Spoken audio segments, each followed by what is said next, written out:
los intelectuales más importantes de América Latina, el filósofo e historiador Enrique Dussel, visitó Noruega del 18 al 21 de abril de 2012, invitado por Nurlannet y Krop. Aprovechando esta visita, un grupo de entusiastas del pensamiento latinoamericano quisimos entrevistarlo con el objetivo de elaborar una presentación de la teoría del giro descolonizador.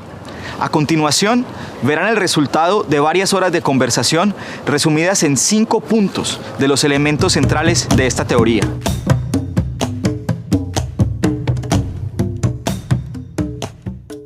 ¿Cuál puede ser como el punto de partida de ese pensamiento descolonizado o descolonizador, como lo hemos venido llamando?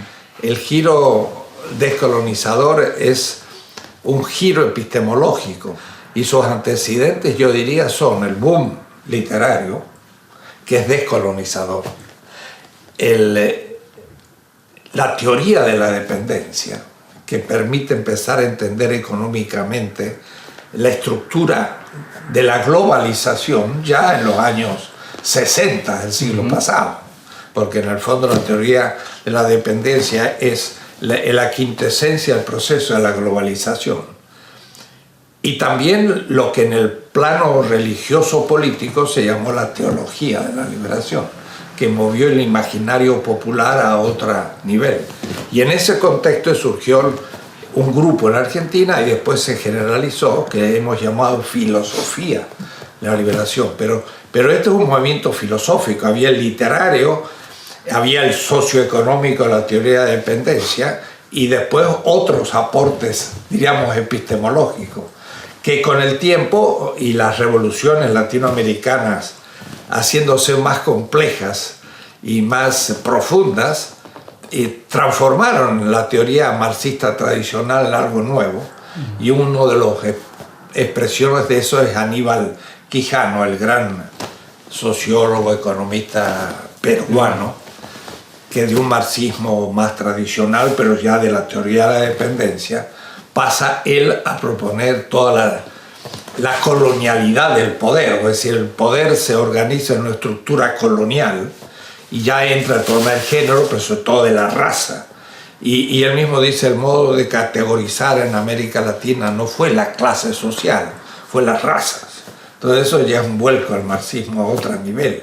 Entonces Aníbal Quijano por su parte y yo quizás como filósofo son un poco las columnas de una nueva generación que se abre a una tarea interdisciplinaria que le hemos llamado el giro descolonizador. El giro descolonizador. Que viene a continuar unos movimientos que se han ido dando algunas veces solo en Estados Unidos y otras veces en América Latina.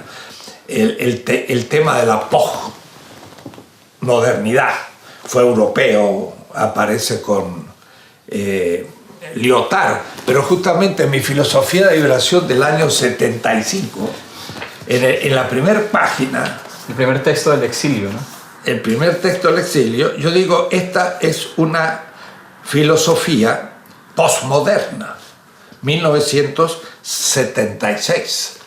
Pero por postmoderna yo entendía una filosofía más allá de la modernidad. Pero los postmodernos europeos, desde Lyotard, Bátimo y después todos los que siguen, son todavía la última etapa de la modernidad porque son eurocéntricos.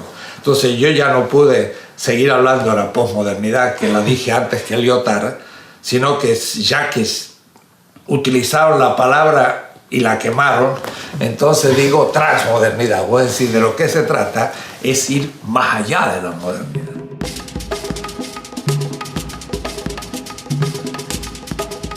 Hay un punto en este giro epistemológico también, digamos, que significa... Es epistemológico. Sí, es epistemológico, que es el tema del método, porque en algunas conferencias, y también lo hemos podido leer, se hace referencia a que el método, digamos, de esta nueva epistemología es cambiar el punto de foco, como se leen las cosas, y pararse desde los oprimidos como ese punto de partida epistemológico.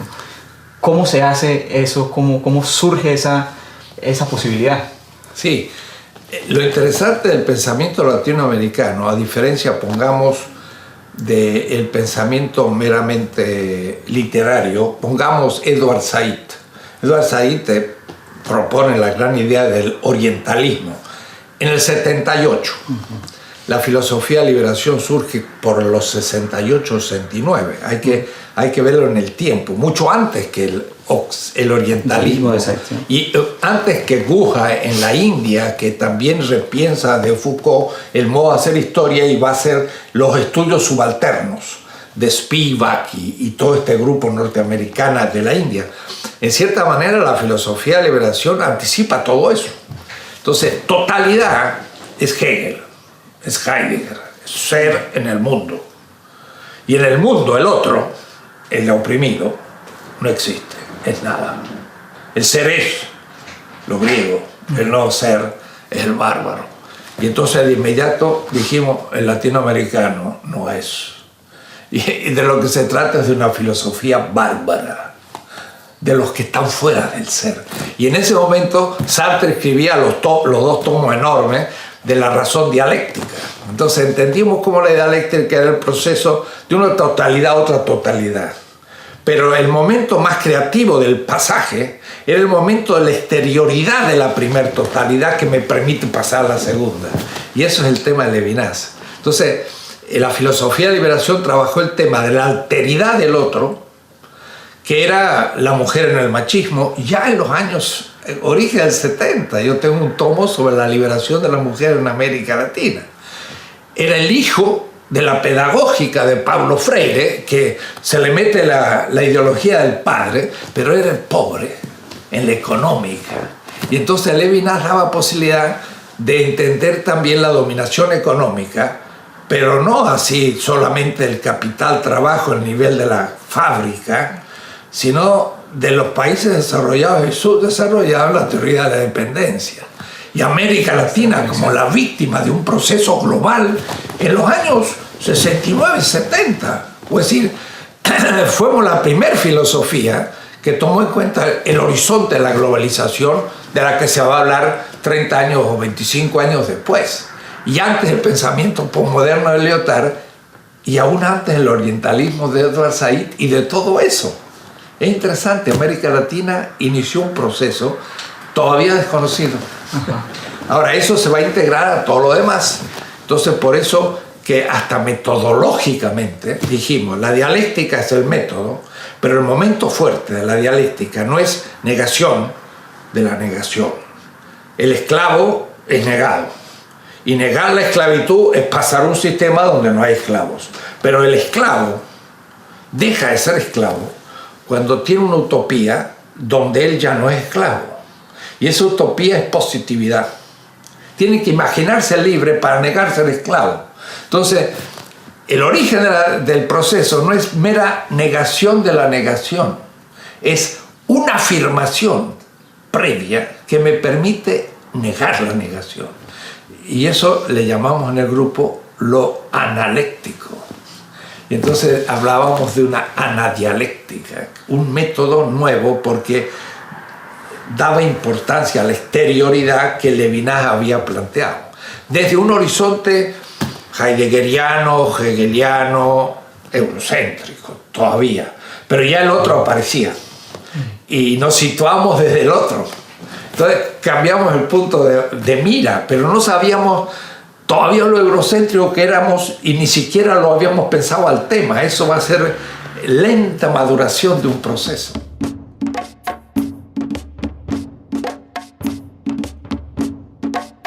¿Cómo podemos enganchar eso a otro elemento, digamos, central en esta filosofía de la liberación, que es la crítica a la modernidad? Toulmin, en un libro que se llama Cosmópolis, un gran epistemólogo norteamericano, dice, bueno, la modernidad, ¿cuándo comienza? Dice, será en el descubrimiento de la imprenta en Gutenberg.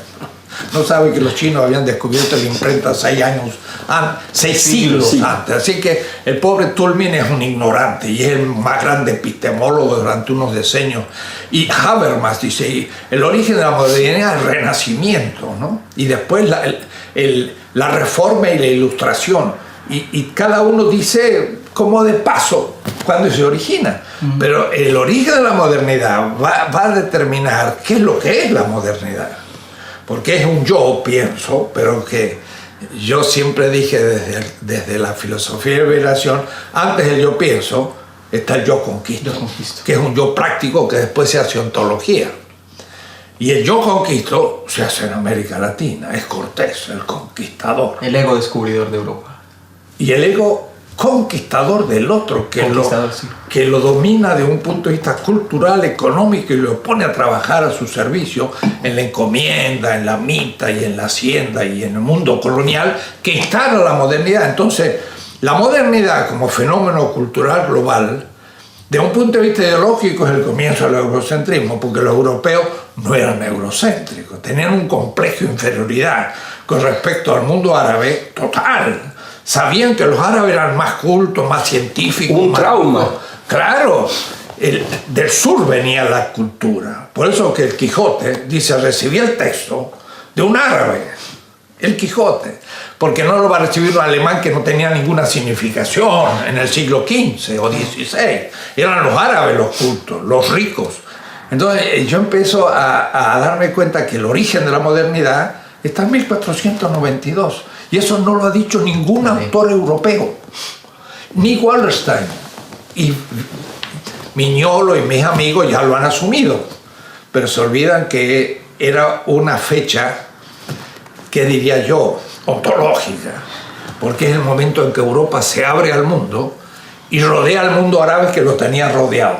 De la expulsión de los moros de Granada también. Y claro, pero a su vez por los océanos empiezan a rodear al propio mundo árabe, y con la riqueza americana se desvaloriza aquello. Entonces hay una visión histórica, económica, que me permite hacer filosofía.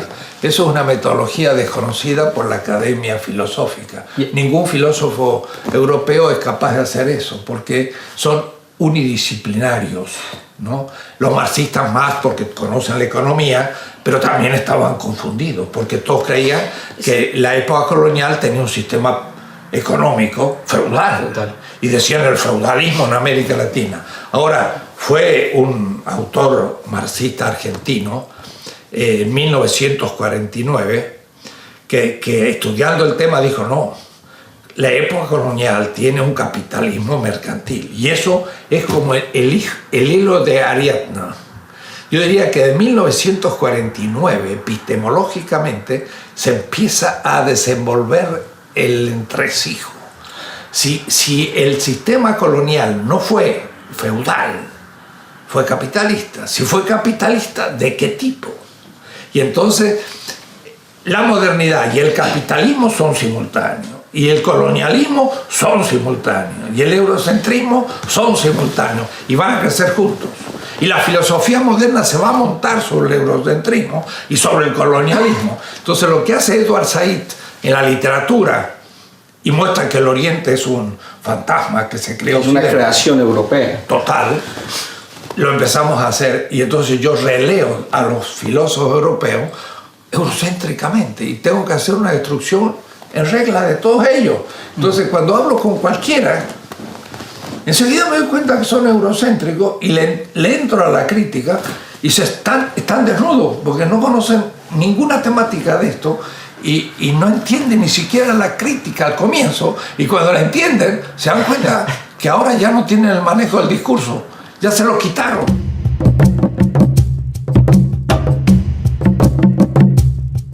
Y ahí llegamos a otro punto que podríamos decir va completando todo este mapa del giro descolonizador y de la filosofía de la liberación, que es una nueva visión de la historia, que se ha llamado una visión de la historia no eurocéntrica.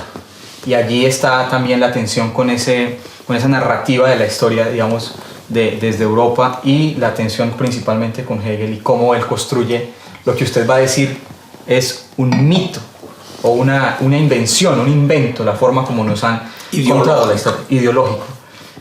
¿Dónde está entonces el punto de choque aquí entre estas dos formas de ver la historia? Hegel no es Kant, y entonces es el primero, mucho más allá de Kant y aún de Montesquieu y Voltaire en el Esprit de Loi, etc., que muestra una nueva historia mundial que se la construye. Un invento. Y todas sus lecciones Las lecciones de estética, de la historia universal, de la historia de la filosofía, del derecho, todas las hace en una descripción sobre un cuadro histórico. Todas, la religión, por ejemplo, empieza en la China y en el Oriente, va creciendo en el mundo persa, griego, romano, en el espíritu germánico, que es la Edad Media, y el triunfo de Alemania, en la religión. Y la estética, igual, el espíritu. Y también la filosofía triunfa como espíritu absoluto. Pues tiene un esquema histórico. Y eso es una novedad absoluta. Nadie había planteado todos los tratados en un sentido histórico. Pensar en la historia. Claro, la historia, pero es eurocéntrica esa historia. Y Alemania es el centro. Y él dice, ¿no? El corazón de Europa es Alemania, Dinamarca y a Inglaterra. Y el sur de Europa desaparece. Grecia, Roma, Italia, España y Portugal eran, pero no son. Y entonces eso nos determina a los latinoamericanos hasta hoy. Desaparecemos de la historia. Yo siempre había dicho, desde Martin Bernal, que hace un gran estudio, de que en el siglo XVI y XVII, para Europa, la gran cultura clásica era Egipto. Egipto, los obeliscos egipcios estaban en Roma, en París, en todas partes. Era Egipto. Y de pronto en el comienzo del XIX, los románticos alemanes dicen es Grecia. Y Windelband hace toda una reconstrucción del arte griego. Y entonces la Universidad de Berlín tiene una propuesta que si usted no dice que la filosofía se origina en Grecia, usted no puede ser profesor. Entonces imponen ese helenocentrismo, ¿no? Un dogma. Y eso lo hacen los románticos. Y sin embargo los románticos critican el racionalismo, pero en el fondo son eurocéntricos. Eso es lo que yo planteo en el primer tomo de la política de la liberación ahora.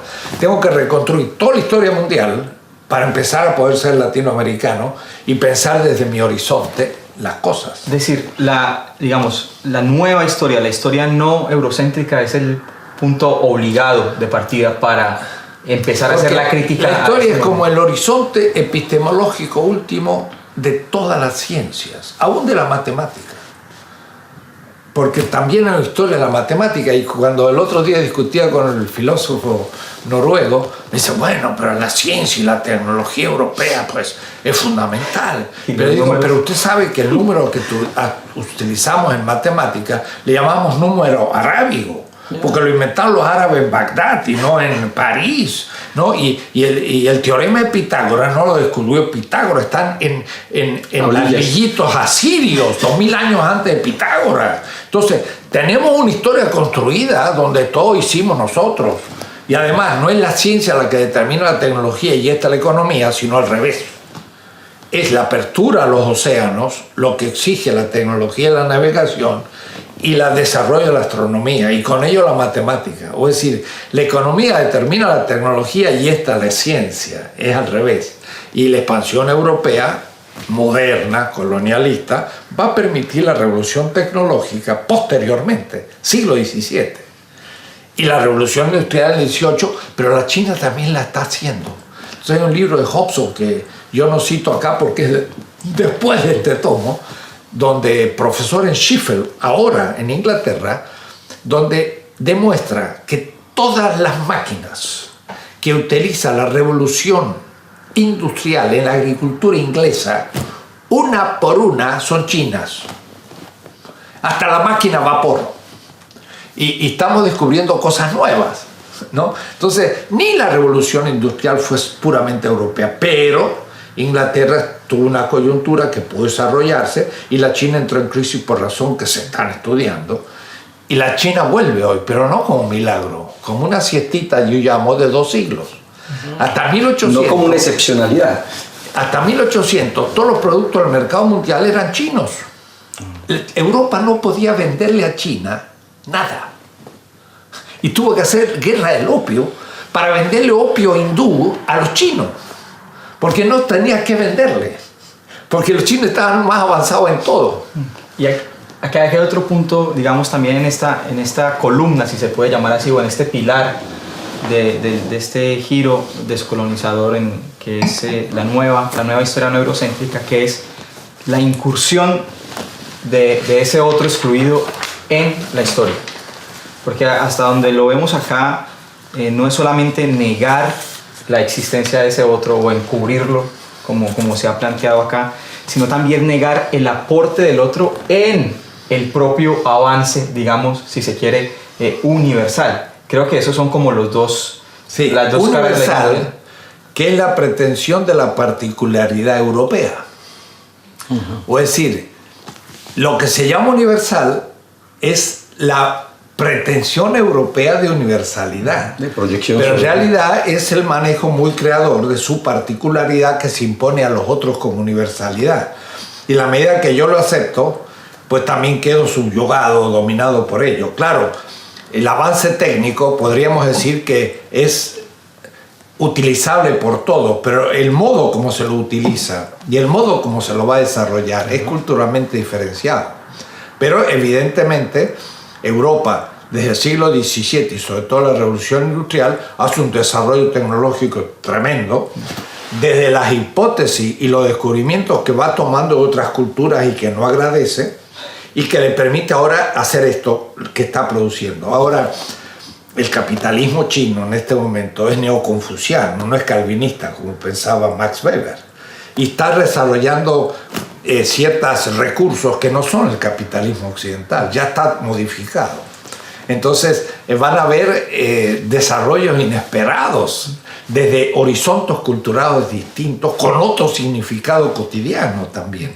No va a haber una universalidad tan aplastante, sino que tan unánime, digamos. Que pensamos más bien que lo que hay es una toma de conciencia de la historia cultural diferenciada de estas grandes culturas, la islámica, la china, la indotánica, etc., que volviendo a su historia y en diálogo con la modernidad, tomando de ella lo que ellos autónomamente decidan y no lo que se les impone, va a haber un desarrollo que con Walter Mignone llamamos un pluriverso futuro.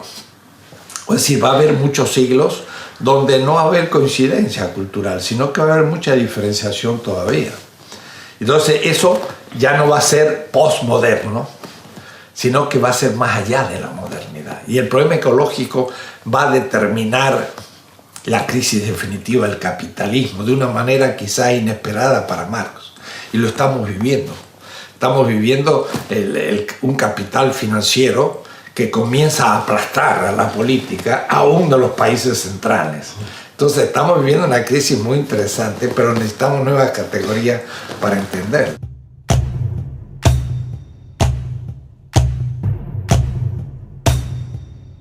Y usted ha dicho también varias veces que para usted América Latina hoy es el laboratorio político más importante que tenemos en el planeta.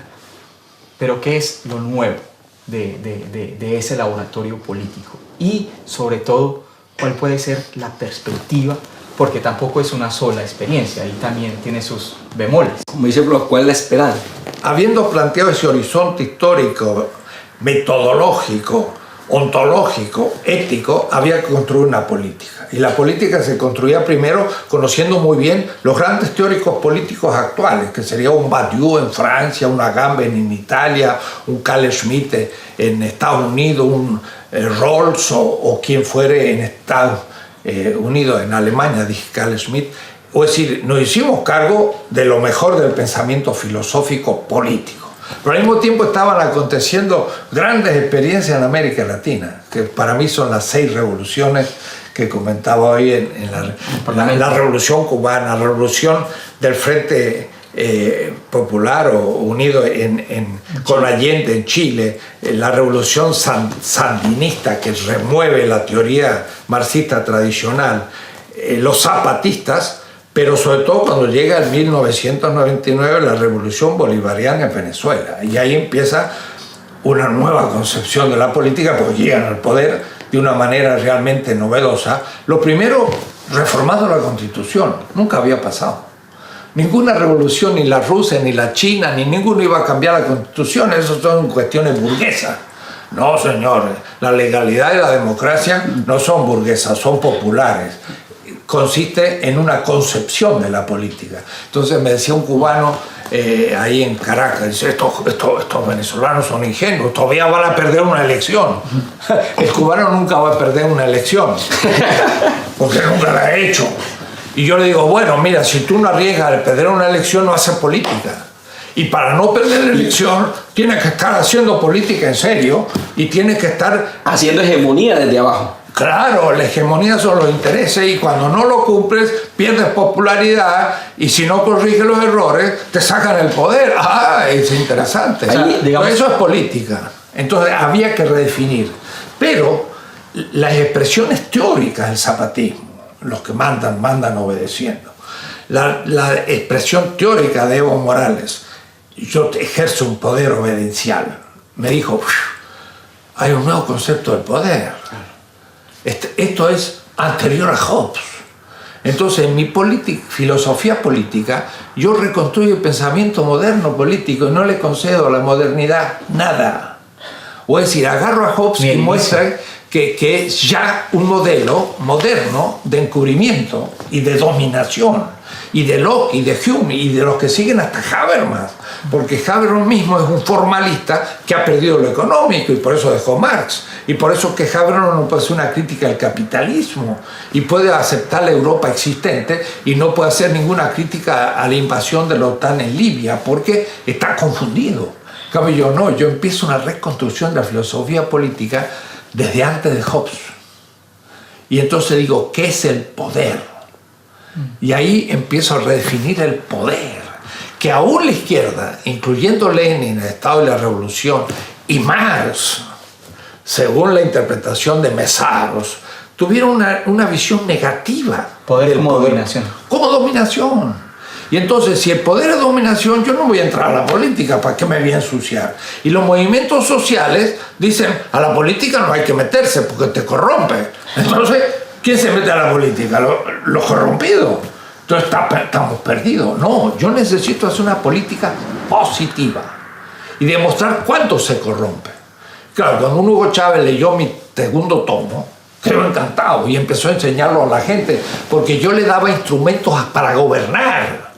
Entonces yo dije, nuestra responsabilidad de filósofo es, después de la revolución del 17, no era que decir disolver el Estado, todo el poder a los soviets. Y empezaron a discutir, y como no resolvían nada, 1921, el NEP, Nueva Política Económica, y se pasó de todo el poder al soviet, que era anarquista, a la burocracia rusa no democrática, porque la democracia es un problema burgués. Y es una dictadura. Y eso no puede aceptarse. Eso es contra la dignidad del obrero, que nunca gobernó en ningún país socialista, porque gobernó una burocracia del Comité Central. Eso es el socialismo real. ¿Cómo se supera eso? Hay que replantear todo, y eso es mi política. Mi política es una política que redefine el poder positivamente y que muestra cuándo se fetichiza. Y casi siempre se fetichiza en la burocratización. Pero entonces la burocratización es el problema y no el poder. Entonces me enfrento a Negri, me enfrento a Holloway y a muchos pensadores de la izquierda que son cuasi anarquistas, que no le sirve ni a Hugo Morales, ni a Correa, ni a Lula, ni a nadie, porque hacen la crítica al Estado. Bueno, muy bien, criticamos el Estado. Ahora tú eres presidente, gobierna. No, yo disuelvo el Estado. Está loco. Pero, por ejemplo, el FMLN de El Salvador, ¿no? Me sorprendió su consigna, ¿no? Luchar contra el sistema dentro del sistema, pero para cambiar el sistema. Eso es novedoso. Sí, pero aún podría formularse de otra manera. Ajá. Luchar contra el sistema para hacer un nuevo sistema. Porque si te metes dentro y lo quieres reformar, eres reformista. Ajá. Pero si tomas el poder y empiezas de nuevo, y ahí la nueva constitución, entonces no te metes dentro, sino que ya tienes supuestos distintos. Eso es el problema de Ernesto Laclau. Dice, hay que tomar el liberalismo y modificarlo. Yo le dije, no. Nada. Yo no le acepto al liberalismo ni el primer paso. Es decir, dicen, somos individuos. Te da la mano y te lleva. Uno que lucha contra el otro y después hace un contrato. No, nunca hemos sido individuos, siempre hemos sido comunidad. Además, el contrato siempre lo tenemos detrás porque es todo toda comunidad humana tuvo instituciones siempre. Hasta los primates tienen la institución del macho dominante. Así que nunca ha habido un grupo humano sin contrato. Entonces no le acepta el liberalismo ni la primera palabra. Y la democracia no es de ustedes. La inventaron los egipcios y los griegos y nosotros la vamos a rehacer en serio. La democracia parte de la democracia participativa, pero no niego la representativa, la vamos a articular de una nueva manera y eso nunca se ha dicho. O sea, no es la confrontación entre estos dos tipos de democracia, sino la complementación. Para mí no hay que poner ningún adjetivo a la democracia. La democracia es cuando el pueblo puede participar simétricamente en todas las decisiones. Ahora, eso es el poder en sí, de afirmación de la vida en la factibilidad. Por eso que mi primera definición de las 20 tesis, que es poder, ahí está todo. Ahí está todo. Y he visto cómo lo define Heidegger y cómo lo define Nietzsche, voluntad de poder, y de la ontología me voy a los filósofos y a Lenin y a Gamben y a todos y digo, no saben lo que es el poder político. Creo que es otra cosa y la defino.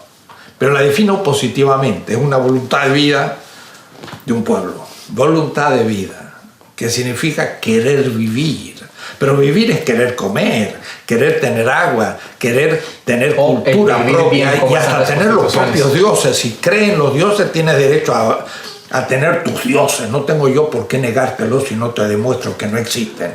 Es decir, querer vivir, pero segundo, coincidir consensualmente en todas las decisiones. Pero un poco en lo que en la dirección de lo que pregunta Diego. Podríamos decir que lo nuevo que estamos viviendo es como un poco como decía Foucault también, o sea, la suma alquímica de diversidades construyendo una nueva concepción de poder. Sí, pero es previo a Foucault y mucho más que Foucault, porque Foucault también entiende el poder de manera muy interesante, compleja, pero yo voy a algo previo. El único sujeto, la única sede del poder es la comunidad política. El único. Todas las instituciones son ejercicio delegado. El Estado, el presidente, el Parlamento es ejercicio delegado. El pueblo es el único sujeto. Entonces, primero el poder en sí, diríamos con Heidegger, Ansicht, que es indeterminado y inexistente, como el trabajo en sí de Marx. Pues si yo lo que tomo es, Marx dijo, hay que hacer la crítica de todas las categorías del sistema de la economía política burguesa. Ese es un texto de 1861 que los marxistas no conocen. Pero él lo que hizo es la crítica de todas las categorías de la economía política burguesa en el Capital. Es un marco teórico. Entonces, yo digo, hay que hacer la crítica de todas las categorías del sistema de la filosofía política burguesa, de Hobbes a Habermas.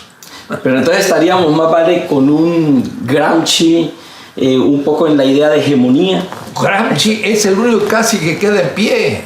Gramsci vio casi todos los temas, y yo lo cito continuamente. Gramsci es el único que pensó la política marxista. Lo demás pensaron la económica, pero no la política. Y por eso que la política es un campo y la economía es otro. Y hay que distinguirlo, pero después hay que cruzarlo. Entonces hay una determinación económica de la política y una determinación política de la económica, y eso va a ser otro tomo, ¿no? Ahora voy a publicar 20 tesis de economía política y después voy a hacer 20 tesis de la historia latinoamericana, donde voy a cruzar la de mutua determinación. Todo esto metodológicamente está confundido, porque se pensó que el nivel económico era ya la esencia de todo. Y no, se despreció la política en el marxismo. Y en Marx mismo, dice Mesaro, no digo yo, Marx tenía de la política una visión negativa. Y por eso que cree que hay disolución del Estado y fin de la política cuando empieza después de la revolución. Y entonces, ¿qué hay después de la política? La administración y el socialismo real. Y ese problema no fue Stalin, yo creía, dije, no, es Lenin, no fue Lenin, fue Marx mismo. Y ahí tengo ahora un artículo fuerte, que digo, Marx tuvo una afición negativa a la política. Y nosotros tenemos que hacer la política que Marx no hizo con el método que él hizo a la economía. Y eso es lo que yo hago. Hago la política que Marx no hizo, pero mundialmente, no eurocéntrica. Y eso es completamente original. Porque estamos pensando qué es lo que dice Evo Morales y qué es lo que dice Hugo Chávez y lo que está pasando en nuestra revolución. Yo no podría haber escrito mi política en el año 2000. Y ahí hay otro punto, profesor. Porque las revoluciones estas me están dando los materiales para hacerlo. En esa nueva política, ¿cuál sería el sujeto determinante? Es el pueblo. Y ese concepto, que es el más ambiguo posible, Exactamente. es sin embargo el que he perseguido 40 años. Y hay tesis de mis compañeros que dijeron eso es populismo y está en contra del marxismo. Y dije, no, mira, la teoría de las clases funciona, pero la categoría de pueblo es distinta. Porque es irreductible. Es más compleja, pero es definible. Y por ejemplo, Ernesto Laclau, en su libro La razón populista, que es de 4 años hace, ya avanzó muchísimo. Pero yo también, en mi lado, y Boaventura también. Es decir, ahí viene un sujeto fuerte, que no es la comunidad política, sino son, decía Gramsci, pueblo es el bloque social de los oprimidos. El bloque histórico. No el bloque histórico en el poder. Ahora, bloque dijo, y no dijo clase, porque es, dice Fidel Castro, el pueblo es, cuando de lucha se trata, en un texto fantástico de Fidel Castro, dice, los 400.000 desocupados. Eso no son clases, porque son clases potencial, pero luego los 300.000 obreros, ¿de acuerdo? Los campesinos, pero después los pequeños burgueses que se juntan, las amas de casa, y mete ahí dentro del pueblo muchísimos grupos que construyen un bloque. Que rompe el esquema de clase. Por una parte. Y por otra parte, cada uno tiene intereses contradictorios, pero cuando logra unirse, eso es la hegemonía. Eso. La hegemonía es un proyecto, el único proyecto que la política puede formular, porque un proyecto unánime es imposible. Pero lo que más se aproxima a la unanimidad es lo hegemónico, sobre todo los oprimidos. Y cuando hay una coyuntura histórica donde los movimientos sociales y la población logra tener un proyecto hegemónico, aparece el pueblo como un bloque que transforma la historia, pero se disuelve después y entran nuevas contradicciones. Y por eso las contradicciones en el seno del pueblo, Mao. Por eso la tarea. Y algunos que eran parte del bloque se transforman en los dominadores del nuevo sistema. Y eso, en la primera emancipación, los criollos hegemonizaron un proyecto de los esclavos, de los indígenas, de los pobres españoles. Todos dijimos libertad. Pero ahí volvemos al problema de dónde está la sede del poder, las instituciones, la burocracia o... No, la sede es de la comunidad política y en concreto históricamente el pueblo, que no es toda la comunidad política, sino los que se hacen actores del cambio de la historia, y hay antipueblo, son los que cambian la historia. Entonces es la transformación histórica, está en un agente colectivo que llamo pueblo, que se disuelve posteriormente y entra en nuevas contradicciones. Sí, se disuelve, pero como dice Bloch, deja camino para seguir construyendo el horizonte de la esperanza. Por supuesto, y a su vez muchas veces el último horizonte es mítico, y por eso Bloch tiene razón, y no es de progreso en el sentido cuantitativo, y ahí entra todo esto, ¿no? Pero es el pueblo, y entonces eso, populista, no, yo tengo un artículo, 6 tesis sobre el pueblo y populismo. ¿Cuál es la diferencia? Una cosa es pueblo y otra cosa es populismo. Justamente el populismo es llamarle pueblo a toda la nación, incluyendo a los dominadores, al bloque histórico en el poder. Y cuando una todo, eso es el peronismo, que es populista. Cuando no les gusta a los ejes dominantes, entonces es populismo. Claro, bueno, pero eso es ya la conclusión, pero con precisión filosófica y sociológica, yo creo que hemos logrado. Entonces, son los movimientos sociales que cada uno tiene intereses distintos, los feministas, las mujeres, el otro, las ecologistas. Pero poco a poco, por el diálogo y la traducción, Boaventura de Sousa, empiezan a decir, yo soy feminista y tú ves el problema de la raza. Pero las mujeres de color son las peor tratadas. Entonces la feminista dice, el problema del racismo me interesa. Y el otro dice, y son la peor pagada. Y hay vasos entonces, comunitarios. las mujeres proletarias son las peores. Y el otro dice, bueno, yo he hablado de los proletarios, pero es verdad que las mujeres son las peores. Y poco a poco, por la traducción y el diálogo, empezamos a tener un proyecto homogéneo. Y se nos creció el sujeto. Y se nos crece el sujeto. Claro, y entonces ya no son clases, ni grupos sociales, ni excluidos de las clases como las etnias, sino que es el bloque social de los oprimidos. Buena Y ahí Gramsci fundamental. Y entonces mira cómo dice Gramsci, una clase es dirigente cuando está apoyado en el consenso, porque tiene hegemonía. Entonces, un grupo, por ejemplo, el populismo, marguista, priista, peronista, logró un proyecto hegemónico burgués, nacional, obrero, campesino, y tenía mayoría real. Tenía el consenso. Y tenía el consenso mayoritario porque era hegemónico su proyecto. Ahora dice, cuando se pierde el consenso, a veces el disenso. Y el disenso es cuando los grupos dicen, pues ya mi interés no está siendo cumplido. Se rompe el proyecto hegemónico. Entonces dice Gramsci, la clase dirigente se vuelve en clase dominante. Exacto. Entonces ya no gobierna por el consenso, donde es la paz, sino por la represión. Entonces empieza el lío y empieza la transformación histórica hasta constituir un nuevo sistema hegemónico. Entonces todo eso yo lo estoy tratando en el tercer tomo. Ahora, tratando ¿Te de... das cuenta? Es complejo, pero absorbo toda la filosofía política contemporánea europea. Y a Badiou, a Gamben, a cualquiera, le digo, mira, sí contigo aquí, pero no ahí, porque ahí ya no funciona. Esperamos que este trabajo sirva de introducción a esta nueva forma de pensar la historia.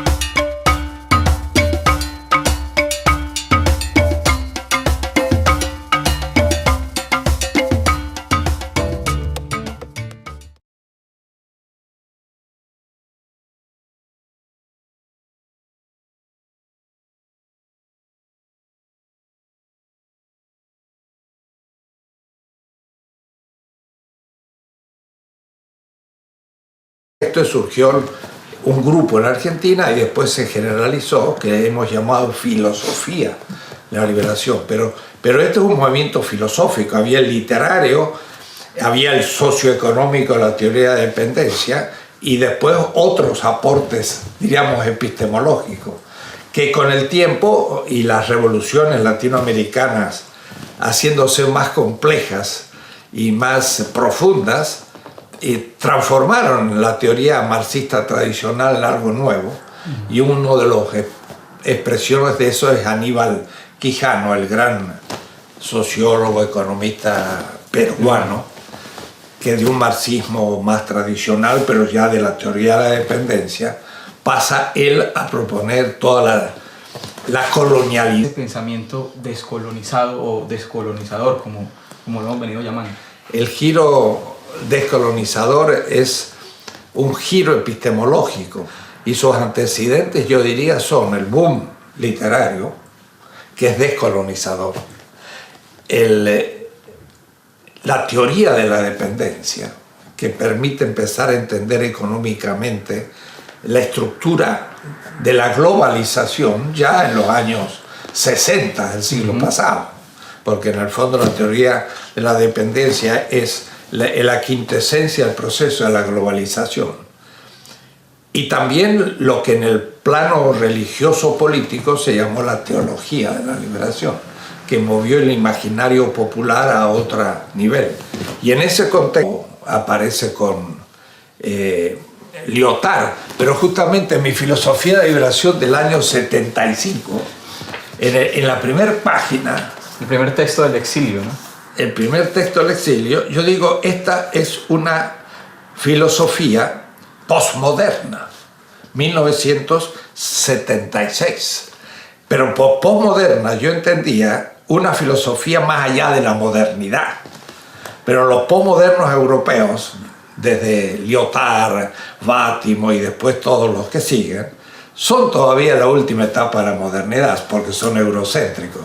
Entonces yo ya no pude seguir hablando de la posmodernidad, que la dije antes que Lyotard, sino que ya que utilizaron la palabra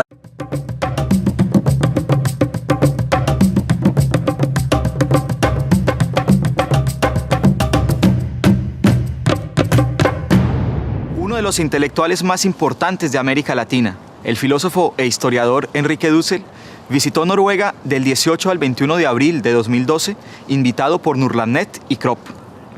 Aprovechando esta visita, un grupo de entusiastas del pensamiento latinoamericano quisimos entrevistarlo con el objetivo de elaborar una presentación de la teoría del giro descolonizado.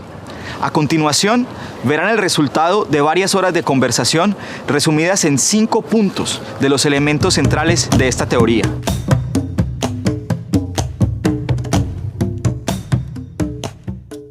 ¿Cuál puede ser como el punto de partida de la del poder? Es decir, el poder se organiza en una estructura colonial y ya entra el problema del género, pero sobre todo de la raza. Y él mismo dice, el modo de categorizar en América Latina no fue la clase social, fue las razas. Entonces eso ya es un vuelco al marxismo a otro nivel. Entonces Aníbal Quijano por su parte y yo quizás como filósofo son un poco las columnas de una nueva generación que se abre a una tarea interdisciplinaria que le hemos llamado el giro descolonizador. El giro descolonizador. Que viene a continuar unos movimientos que se han ido dando algunas veces solo en Estados Unidos y otras veces en América Latina. El tema de la posmodernidad fue europeo.